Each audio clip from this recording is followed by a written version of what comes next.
চালের গুঁড়ো বা সুজি দিয়ে চুষি পিঠে তো অনেক বানিয়েছেন। এইভাবে একবার ছানার চুষি পিঠে বানিয়ে দেখুন, এর স্বাদ মুখে লেগে থাকবে।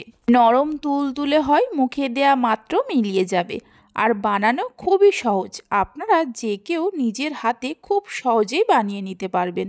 নমস্কার বন্ধুরা, রূপাস কিচেনে সবাইকে স্বাগতম। তাহলে চলুন দেখে নেওয়া যাক। শুরু থেকে শেষ পর্যন্ত দেখার জন্য আপনাদের কাছে অনুরোধ রইল। একটা প্লেটের মধ্যে জল ঝরানো ছানা নিয়ে নেব। এখানে আমি 1 লিটার দুধের ভিনিগার দিয়ে ছানা কাটিয়ে 2-3 বার জল দিয়ে ধুয়ে নিয়ে ছানা থেকে জল ঝরিয়ে নিয়েছি। এইভাবে করে ছানাটাকে খুব ভালো করে মেখে নিতে হবে। প্রায় 7 থেকে 8 মিনিট সময় ধরে ছানাটাকে ভালো করে মেখে নেওয়ার পর ছানার মধ্যে দিয়ে দেব 1 চামচ ময়দা। ময়দা দেওয়ার পর ছানার সঙ্গে খুব ভালো করে মিশিয়ে নেব। ছানা যত ভালো করে মাখা হবে, পিঠেগুলো ততই নরম তুলতুলে হবে। ছানার ডোটা তৈরি করে নেওয়ার পর এই ডো থেকে অল্প করে নিয়ে হাতের মধ্যে এইভাবে পাকিয়ে চুষি পিঠেগুলো তৈরি করে নেব। দেখুন, ঠিক এইরকমভাবে সবগুলো চুষি পিঠেকে তৈরি করে নিতে হবে। চুষি পিঠেগুলো তৈরি করার সময় হাতে মাঝে মধ্যে একটু করে ময়দা লাগিয়ে নেব, তাহলে একটার সঙ্গে একটা লেগে যাবে না।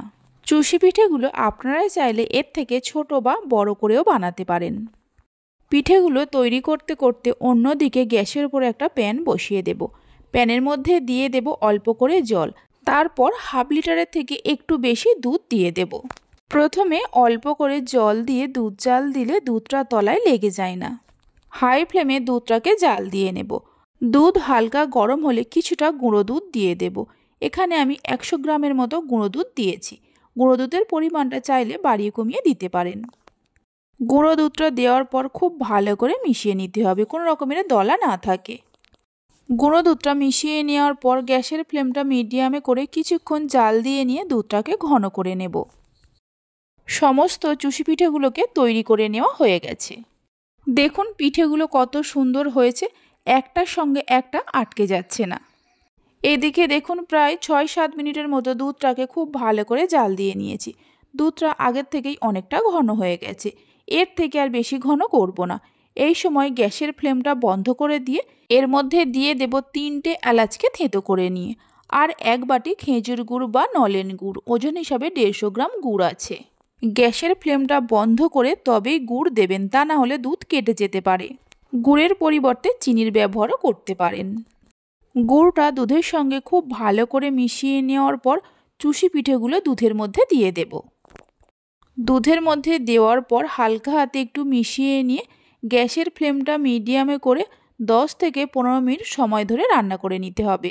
হালকা হাতে একটু নাড়াচাড়া করে নেব, তা না হলে পিঠেগুলো ভেঙে যেতে পারে। এইভাবে একবার ছানা চুষি পিঠের রেসিপিটা বানিয়ে দেখতে পারেন, খেতে দারুণ লাগে। বাড়িতে বানালে খেয়ে আপনাদের কেমন লাগলো অবশ্যই আমাকে কমেন্ট করে জানাবেন। 15 মিনিট মিডিয়াম ফ্লেমে রান্না করে নেওয়ার পর গ্যাসের ফ্লেমটা বন্ধ করে দেব। দেখুন একটাও পিঠে ভেঙে যায়নি। এবার একটা বাটির মধ্যে সার্ভ করে নেব। রেসিপি ভালো লেগে থাকলে অবশ্যই একটা লাইক করবেন, বন্ধুদের সঙ্গে শেয়ার করবেন। ভালো লাগলে চ্যানেলটি সাবস্ক্রাইব করে পাশে থাকা বেল আইকনটি প্রেস করবেন নতুন রেসিপির আপডেট পাওয়ার জন্য। তাহলে চলুন ভিডিওটা আমি এখানেই শেষ করছি।